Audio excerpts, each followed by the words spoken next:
gumbo style cabbage. Yes, I have both cabbages. It don't matter. You can use either or, but you're going to boil you some turkey wings and chicken breast. Then you're going to cut up you some bell peppers and onions and some abdoli, however you say it. I have the name put up front. You just cut them off to the side and you get you some gumbo base. But I'm going to show you what to do with this gumbo base in a second. So that broth we had, we're going to scoop out 2 cups, let it get cool, mix that gumbo base, and set it to the side. Now we're going to saute the sausages, whatever the hell the name they is. Then after that's almost done, you're going to add your vegetables in, your peppers. Go ahead and cook that down. And then you're going to add all these seasonings you see right here. I don't know what happened to the video, but add your chicken in there and your turkey wings, and you go ahead and season it. And then that broth we put off to the side, that gumbo mix, put that in there.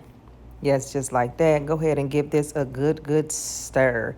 You don't want to add a lot of more juice in there, but just put a little bit more of that broth in there until it look like this. And you're going to go ahead and mix this all together. Yes, combine this all together. But look at those colors. They look so good already. So you're going to turn it down and just let it cook down.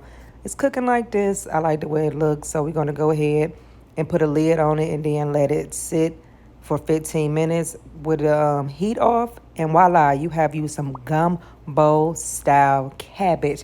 Make sure you like, comment, subscribe, and share this. And if you like this recipe, let me know. Peace out.